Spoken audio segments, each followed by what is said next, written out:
What's up, guys? We got Ben here, and what did you play?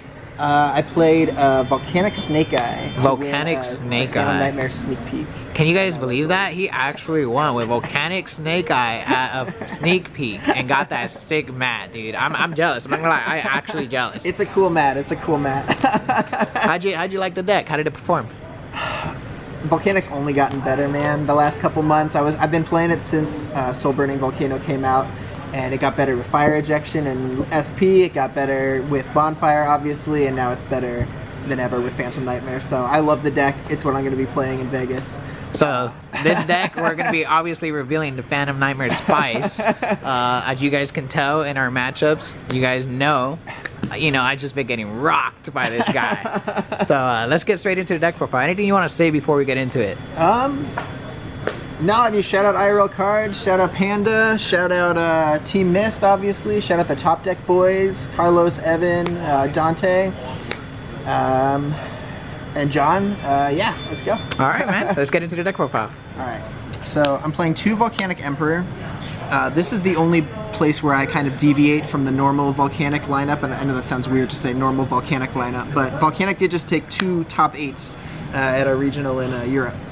So I play 2 because this is your win con almost every game, and if this gets, banished or stolen with a Pearly card or banished with a Runic card or something like that, you're kind of cooked. And so I like to play 2. Every other card, even the bricks that you only play 1 of, you can live without them. This you can't. So I like 2 of it. And 3 Trooper, 3 Shell, and 2 Rimfire. This is the pretty standard. Sorry, I should stack these for you. You're good. Shell, 2 Rimfire. This is a pretty standard Volcanic lineup. And then 1 of the honorary Volcanic card. This is what enables the FTK. Yes, we are playing the FTK in the main deck. I don't even usually side it out going second. Whenever I do, I see a line that would let me win by using these cards. And so I don't ever like to side it out. So that's what we do for the Volcanic core of monsters. You summon bomb tokens with this deck, so let me shout out to Jonathan one more time. Made these sick bomb tokens for me. Lazy Day TEE on Etsy if you guys want to buy them. He also makes this cool Nibiru token. Yeah, we got the full shout out over here. So then into the next stuff. You gotta play, I play this at 3 just because this is such a great board breaker. It's a little less good now that Fire King is becoming the best deck in the format because it does destroy. But as you guys know from our games against Rescue Ace, this card cooks Rescue Ace. And then you have to play the 1 Blaze Accelerator brick, which is unfortunate. This card's crazy. This card enables your bombs also, and also turns off Imperm because you give your opponent a token. So if I see this card in hand, unless I see Wanted, then I obviously play that first. But this is always the first thing I play in main phase 1 if I see this, just because I love turning off Imperm. 3 Bonfire. This is not a cheap deck, unfortunately, even though it's not tier 1. But you gotta play Bonfire. This is the deck it was made for. I play 2 Fire Recovery. This card was really good in Age of Overlord format for me. It's been less good this format now that we have Promethean Princess and you can special from grave. Otherwise, this would be how I would enable my FTK a lot of the times if I didn't see my Trooper in hand, is I would have to banish it off of Rimfire and then special it and then search Emperor. Now you can do that with Princess. So I'm thinking about cutting this, but we'll see. 1 Volcanic Emission. This is again FTK enabler. 1 Blaze Accelerator Reload, and then 1 Spiritual Fire Art. Dude, that card cooks. This searches this and basically allows you to do up to 3,100 damage just immediately in draw phase, which is goofy. And then I play a copy of Blaze Accelerator Reload even though I don't play Rocket, because you can use Rimfire to get to it. And so Rimfire has 2 effects, one of which is you can banish any Blaze Accelerator from your field or grave to place another one face up from your deck. So you can place this face up to draw into something else if you need to by discarding your shells.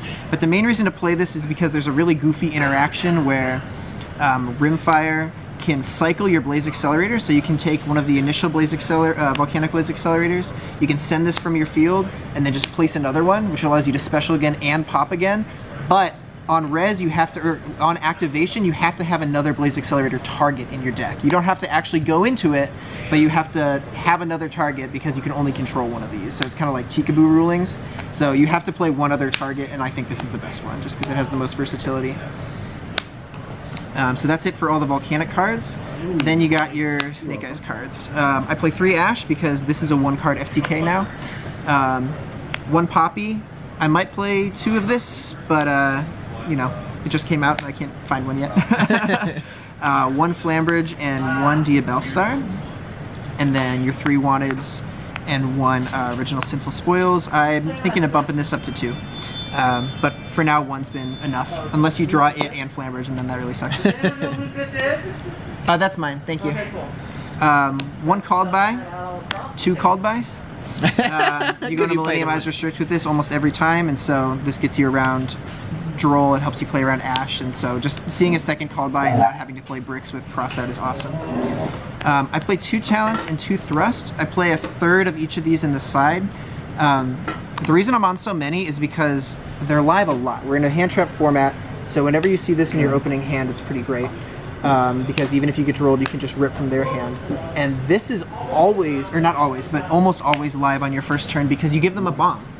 You give them a bomb so you can add just one of your, whatever you need. You can add a Fire Recovery, you can add a Bonfire, you can add whatever spell you need to help enable your FTK if you give them a bomb after they use a hand trap on you. So that's why I max them out on my triple tactics, and then the only hand trap I play.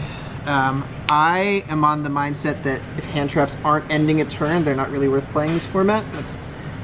Maybe I'm going to get cooked because of that. But I really like to only play Droll and not enable their tactics and talents because a lot of people are also playing those cards. Alright, for sure. How many cards are in the main deck? We're playing 45 in the main right now. 45. So 45. It's hard to find things to cut. I told you things I want to add. I might cut some Fire Recovery, like maybe 1 Fire Recovery and just leave 1 as the thrust target. Alright, let's get into that extra deck. Yeah, extra deck. We got Relinquished Anima, SP. These are the extra deck monsters you go into for the first FTK line, the pure Volcanic FTK line that doesn't use the Snake Eyes stuff. And then this is the stuff you use for the second FTK line.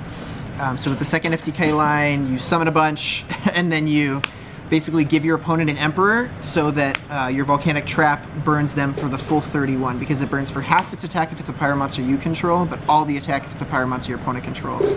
The downside of this combo is it's more susceptible to Super Poly, and it's more susceptible to like Kieran and Fire Kings. I was playing against Panda just earlier today, and I set up the FTK, but then at the end of my main phase, he pops my Emperor that I gave him with Kieran, right? So that disenables that. If you have the resources to go into the original Volcanic FTK line, it's better. It's just way better, but it takes more resources. This is a 1-card FTK line, but it's riskier.